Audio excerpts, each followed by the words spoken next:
Assalamualaikum warahmatullahi wabarakatuh. Bismillahirrahmanirrahim.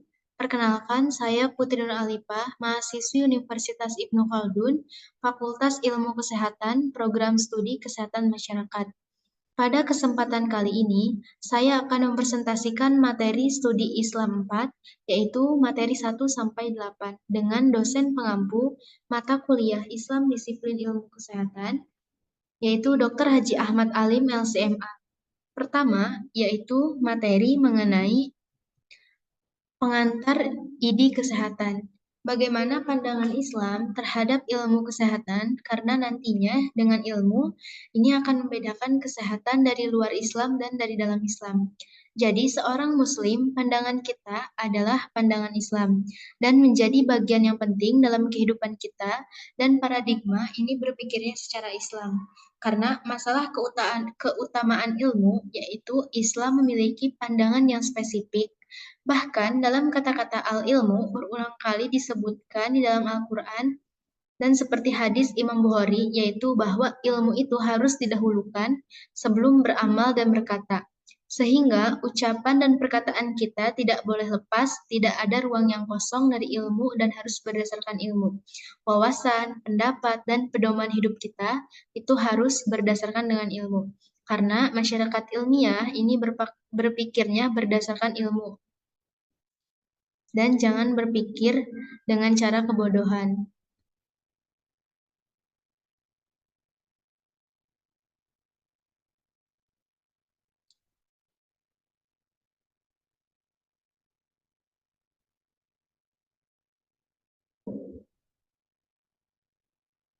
Prinsip ilmu intinya ada dua. Yang pertama, disebut ilmu berdasarkan penelitian yang akurat, empiris pada hukum sebab dan akibatnya. Yang kedua, berpikir berdasarkan wahyu. Tujuannya agar tidak terjebak dengan alam gaib yang tidak dijangkau oleh panca indera. Ketika berpikir dengan wahyu, artinya kita berpikir berdasarkan ilmu dan akan terlepas dari khurafat atau prasangka buruk. Maka cara berpikirnya itu harus berdasarkan dengan ilmu. Berpikir secara ilmiah atau berdasarkan ilmu itu adalah al-khobar as-sodik. Berpikir berdasarkan khobar yang sodik maksudnya berdasarkan wahyu, supaya kita tidak terjebak apalagi hal-hal yang berkaitan dengan masalah alam gaib, alam yang di luar jangkauan panca indera. Kita membutuhkan khobar sodik dalam arti informasi dari wahyu bahwa kita mengetahui alam barzah itu hanya dari Al-Quran. Allah berfirman berkaitan dengan masalah alam barzah, ada neraka, kita mengetahuinya dari Al-Quran atau dari hadis, itu dinamakan khobar sodik. Jadi ketika kita berpikir berdasarkan khobar sodik atau berdasarkan wahyu, itu juga bisa disebut dengan berdasarkan ilmu. Oleh karena itu, kita nanti akan keluar dari satu zona khurafat atau disebut dengan zona prasangka. Adapun materi kedua, yaitu model islamisasi ilmu kesehatan. Dalam Islam, memandang sehat itu dari sisi yang lebih komprehensif, secara fisik, secara rohani, lahir dan batin yang terintegrasi dengan baik. Tentunya, Islam akan membicarakan bagaimana metode untuk menjaga kesehatan. Islam mengajarkan kepada aspek pencegahan atau preventif, atau bahasa syariah daripada pengobatan ataupun kuratif. Dan Islam di sini tidak hanya sekedar melakukan tindakan-tindakan yang sifatnya preventif, tapi di sisi lain Islam juga diajarkan untuk bertanggung jawab untuk menjaga kesehatan secara ilmiah dengan melakukan pengkajian-pengkajian yang atas dasar ilmu. Ada dua istilah yang menggunakan Islam untuk menunjuk kepada kesehatan, yaitu istilah sihah dan afiyah. Sihah lebih bersifat fisik biologis, sementara makna dari afiyah itu merupakan kesehatan yang bersifat mental psikologis. Dalam Al-Quran, surat Al-Mudathir ayat 4-5, yaitu pakaianmu bersihkanlah, dan perbuatan dosa, menyembah berhala itu tinggalkanlah. Islam memerintahkan umatnya untuk hidup bersih, karena kebersihan merupakan langkah awal untuk memperoleh kesehatan. Adapun ayat yang menjelaskan tentang hidup bersih adalah surat Al-Mudathir ayat 74, yang artinya, dan bersih pakaianmu dan tinggalkanlah segala macam kotoran. Adapun pandangan Islam terhadap ilmu kesehatan yaitu sebagai seorang muslim, pandangannya adalah Islam dan menjadikan bahwa bagian yang penting di dalam kehidupan kita. Karena Islam ini dijadikan sebagai kacamata untuk melihat semua persoalan-persoalan dalam kehidupan dan ilmu yang kita tekuni itu harus berdasarkan perspektif Islam. Islam memiliki pandangan yang lebih spesifik dalam masalah ilmu. Bahkan kata-kata ilmu itu berulang kembali dalam Al-Quran. Jadi seorang muslim, perbuatan dan ucapan yang tidak boleh lepas, tidak boleh kosong dari ilmu. Tingkah laku, pedoman, dan hidup kita, serta wawasan kita itu harus berdasarkan dengan ilmu. Karena berpikir berdasarkan ilmu, kita akan terhindar dari yang namanya khurafat. Nah, khurafat itu harus dihindari. Ilmu intinya ada dua, yaitu disebut ilmu berdasarkan penelitian yang akurat, dan yang kedua yaitu berpikir secara ilmiah berdasarkan wahyu. Adapun materi ketiga, yaitu manusia sehat perspektif Islam. Pilar kesehatan masyarakat meliputi preventif, promotif, rehabilitatif, dan kuratif. Mengenal kesehatan untuk mencegah penyakit. Konsep Islam kita yakini lebih holistik atau menyeluruh dalam aspek ilmu kesehatan. Di dalam Islam sudah ada kaidah yang disebut dengan kaidah kauliyah atau komprehensif, bahwasanya mencegah atau menolak segala hal yang mendatangkan bahaya dan kerusakan penyakit. Upaya pencegahan itu harus didahulukan daripada pengobatan, karena pencegahan lebih efektif daripada pengobatan. Karena mencegah sesuatu dan manfaatnya itu lebih besar, sehingga hal-hal yang mendatangkan penyakit atau kerusakan dan datangnya bahaya dengan pencegahan itu, maka bahaya tidak sampai kepada diri kita dan lingkungan kita. Di dalam Al-Quran sendiri dijelaskan bahwa kita sebagai umat hamba Allah jangan melakukan hal-hal yang membinasakan manusia atau diri kita sendiri. Oleh karena itu, kita jangan menjatuhkan dan menjerumuskan diri kita ke dalam hal-hal yang merusak. Oleh karena itu, kita harus dijauhkan dan janganlah menjatuhkan kamu ke dalam kebinasaan. Seperti halnya dalam Islam, dilarang bunuh diri, makan bangkai, putus asa, dan tidak dibenarkan. Contohnya, orang yang narkoba dan minum minuman khamar itu dilarang karena merusak akal. Sementara Allah Subhanahu wa taala sudah menyiapkan baginya untuk dijaga, bukan dirusakkan. Adapun materi yang keempat itu konsep manusia sehat holistik, perspektif Islam.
Manusia terdiri dari jasad dan ruh, jasmani dan rohani.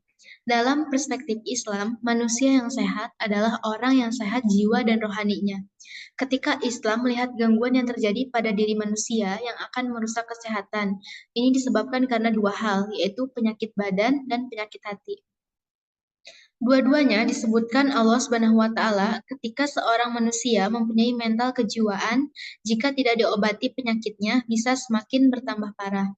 Nah, ketika manusia itu jiwanya sakit, maka tidak segera diobati dan terapi yang terjadi adalah penyakit di atas penyakit tersebut sehingga bertambah parah dan akan berdampak mati dan berdampak juga pada perilaku atau pola hidup manusia tersebut. Maka di dalam perspektif Islam ada hukum jiwa sehingga jiwa sehat itu senantiasa mengikuti bimbingan dengan arahan sehingga dia taat terhadap peraturan dan pola hidupnya menjadi sehat. Karena seorang mukmin tidak boleh mengkonsumsi alkohol karena haram bagi jiwa dan raga. Bagi raga itu merusak kesehatan dan bagi jiwa itu bisa menonaktifkan fungsi akalnya dan tidak bisa berpikir sehat dan berperilaku sehat. Oleh karena itu, kita punya kewajiban untuk menjaga kesehatan. Karena itu, muamalah baik secara fisik, lahir, dan batin. Sosok manusia yang kuat, yaitu kuat dari badan dan sehat akalnya. Terkadang manusia yang hanya mengejar kesenangan dalam hidupnya, maka ia akan kehilangan makna dari hidupnya.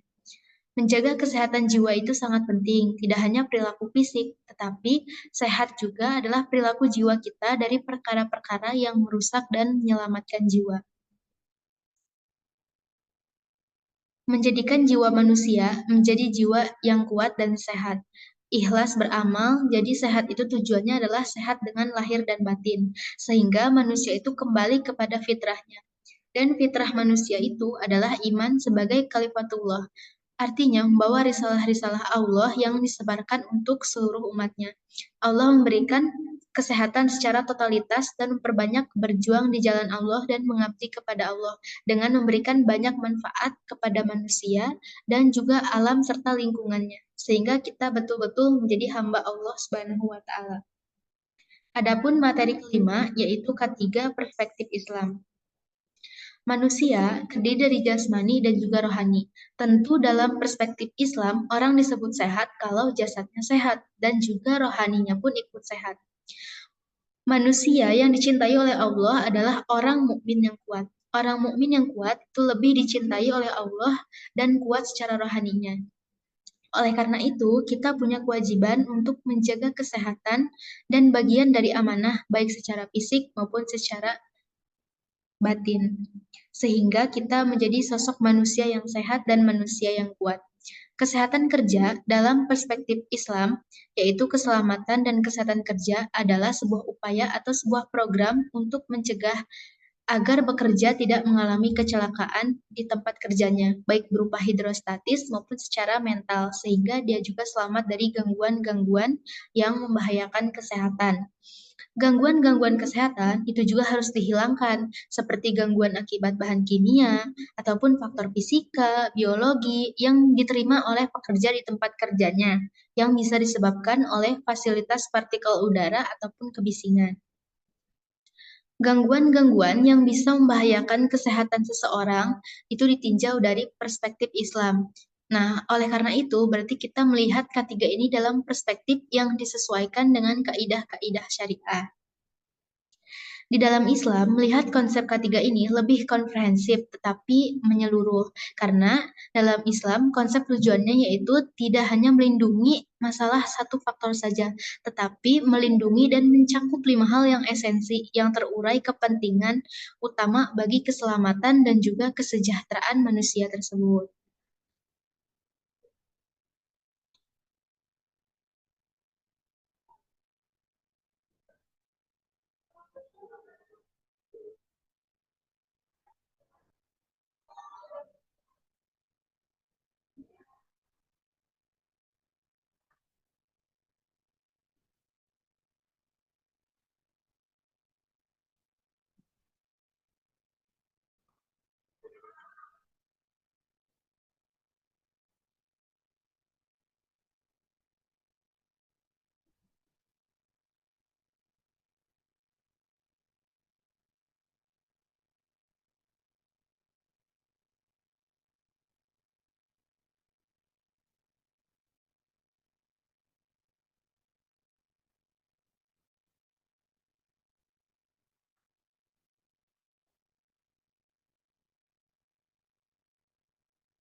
Jadi, Islam tidak hanya menyelamatkan jasad dari sang pekerja, tetapi agamanya juga diselamatkan.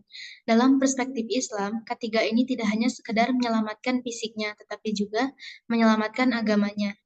Perspektif yang kedua yaitu selamat dari sisi jiwanya, selamat dari sisi akalnya, dan dari perspektif Islam juga tidak hanya menjaga keselamatan dan kesehatan fisik, tapi juga menjaga keselamatan akalnya dan terjaga kesehatan mentalnya.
Adapun materi keenam yaitu promotif, preventif, kuratif, dan rehabilitasi perspektif Islam. Masalah konsep preventif, promotif, kuratif, dan rehabilitatif adalah upaya untuk kita mengenal kesehatan dengan mengenal untuk mencegah penyakitnya. Dalam perspektif Islam, karena Islam sebagai agama kita, tentu konsep-konsep yang ditawarkan oleh Islam ini lebih komprehensif atau lebih holistik, karena perspektifnya tidak hanya hal-hal yang bersifat empiris, tapi juga bersifat wahyu yang tidak hanya secara nakli, tetapi juga secara akli. Konsep Islam kita yakini lebih holistik atau lebih menyeluruh dalam semua aspek dalam ilmu kesehatan. Masalah konsep Islam ini melihat tradisi ataupun budaya preventif dalam upaya untuk pencegahan supaya penyakit tidak sampai kepada diri kita dan menjauh dalam kehidupan kita. Oleh karena itu, perlu adanya upaya preventif. Jadi, di dalam Islam sendiri sudah ada suatu kaidah yang disebut dengan kaidah kauliyah, yaitu kaidah komprehensif dalam syariat yang berbunyi bahwasanya mencegah atau menolak segala hal yang mendatangkan bahaya, kerusakan penyakit adalah upaya pencegahan yang didahulukan daripada upaya untuk mendatangkan manfaat. Dan pencegahan itu harus didahulukan daripada pengobatan, karena pencegahan itu lebih efektif daripada pengobatan. Mencegah sesuatu justru manfaatnya lebih besar, sehingga hal-hal yang menyebabkan datangnya penyakit, datangnya kerusakan, ataupun datangnya bahaya, dengan upaya pencegahan itu, maka bahaya tidak akan sampai kepada diri kita atau lingkungan kita. Masalah konsep preventif dalam Islam, dalam Al-Quran sendiri juga dijelaskan bahwa kita sebagai umatnya, sebagai hamba Allah, jangan melakukan hal-hal perkara apa saja yang membinasakan. Jadi kita jangan sampai melakukan hal-hal atau melakukan upaya yang dapat membinasakan diri kita. Itu tidak diperbolehkan. Karena dalam Islam itu dilarang seperti orang membunuh diri, karena itu akan membahayakan dirinya. Seperti orang yang berputus asa, karena itu juga akan membahayakan jiwa dan raganya sehingga itu tidak dibenarkan. Karena orang yang menjatuhkan dirinya dalam berbagai hal atau berbagai macam yang itu memang mendatangkan kerusakan di dalam kehidupan, maka itu tidak dibolehkan. Karena sesungguhnya Allah mencintai orang-orang yang berbuat baik. Adapun materi ketujuh yaitu kesehatan nutrisi dalam Islam. Kesehatan nutrisi dalam perspektif Islam yaitu salah satu faktor penting yang ada di dalam kehidupan manusia untuk menjaga kesehatan dan kesejahteraan badan. Penting untuk kita mengkonsumsi makanan dan minuman yang bergizi serta mempertimbangkan aspek halal dan haram dan juga seimbang. Seimbang ketika gizi itu sudah baik, kemudian halal dan toib, dan seimbang, insya Allah itu akan membawa kesehatan di dalam tubuh kita, baik secara lahiriah maupun batiniah. Di dalam Islam, Allah Subhanahu wa Ta'ala telah menjelaskan secara detail tentang masalah gizi. Di dalam Al-Quran bahkan diterangkan tentang aturan bagaimana makan dan minum yang baik, yang seimbang. Makan minumlah dengan prinsip seimbang, tidak berlebihan, karena yang berlebih-lebihan itu akan menyebabkan fisik dan jiwa kita menjadi sakit. Banyak penyakit yang timbul pada diri manusia. Itu karena disebabkan karena berlebih-lebihan di dalam masalah mengkonsumsi makanan, dan juga bisa jadi karena makanan yang dikonsumsi selain tidak seimbang, juga ada faktor makanan yang dikonsumsi tidak sehat, karena gizinya kurang atau malah mengandung bahan-bahan yang membahayakan bagi tubuh manusia. Oleh karena itu, Allah Subhanahu wa Ta'ala sering mengulang-ulang tentang pentingnya mengkonsumsi gizi yang baik dan dengan cara yang baik, yang isinya sehat, halal, dan caranya pun juga sehat. Dijelaskan dalam surat Al-Baqarah ayat 168, surat Al-A'raf ayat 31 secara tegas, Allah memerintahkan supaya kita makan, minum, dan tidak boleh berlebihan. Karena Allah tidak suka dengan pola yang lebih-lebihan. Bisa jadi makanan yang dikonsumsi itu sehat, isinya tercukupi, kemudian halal dan toib, tapi kalau caranya salah, ini juga bermasalah karena nantinya akan bermasalah bagi kesehatan dan juga jiwa kita. Dalam perspektif Islam, nutrisi harus mengandung gizi. Kemudian dari sisi hukumnya itu harus halal dan toib. Kemudian dari caranya, jadi cara mengkonsumsinya pun kita harus seimbang dan tidak boleh berlebih-lebihan. Adapun materi ke-8 yaitu ada kesehatan individu. Kesehatan individu atau personal hygiene di dalam Islam adalah agama yang sangat perhatiannya terhadap kesehatan individu itu sangat besar, baik ditinjau dari sisi kebersihan, bahkan ditinjau pula dari sisi kesucian. Contohnya, ketika ada orang yang baru masuk Islam menjadi seorang mu'alaf yang pertama kali diwajibkan sebelum dia sholat atau sebelum melaksanakan syariat yang lain, maka dia harus mandi terlebih dahulu.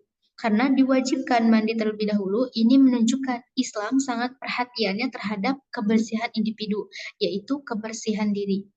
Karena syarat menjadi seorang muslim, menjadi seorang mu'alaf itu dia harus mandi terlebih dahulu. Nah, ini menunjukkan Islam sangat perhatiannya sangat besar terhadap masalah kebersihan individu. Karena Islam memiliki perhatian yang tidak hanya sekedar bersih, tapi dalam tinjauan Islam, personal hygiene, kesehatan individu itu juga mencakup kesucian.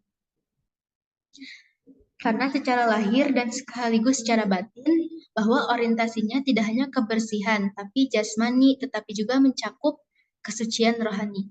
Kebersihan jasmani ditunjukkan dengan mensucikan diri dari najis dan hadas, sedangkan kesucian rohani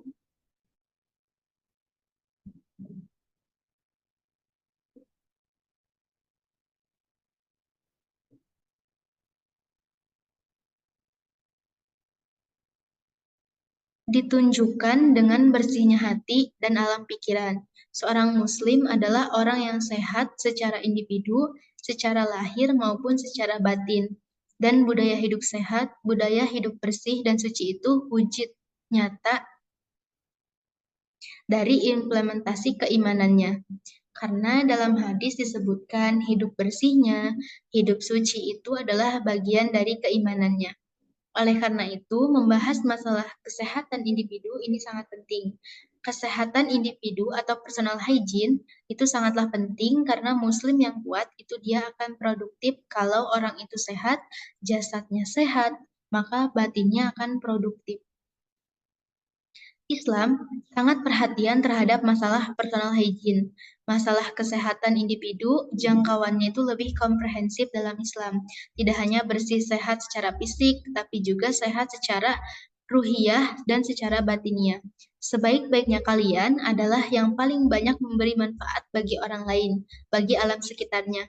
Menjaga kesehatan individu mencakup segala hal dari panca indera kita ini yang Allah titipkan kepada kita itu untuk dijaga dengan baik dari kesehatan gigi, kesehatan mulut, kesehatan kulit, kebersihan tangan, dan lain-lain.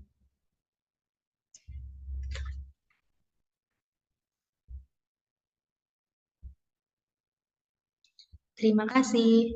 Sekian materi 1 sampai 8 yang telah saya paparkan tentang studi Islam 4, Islam Disiplin Ilmu Kesehatan.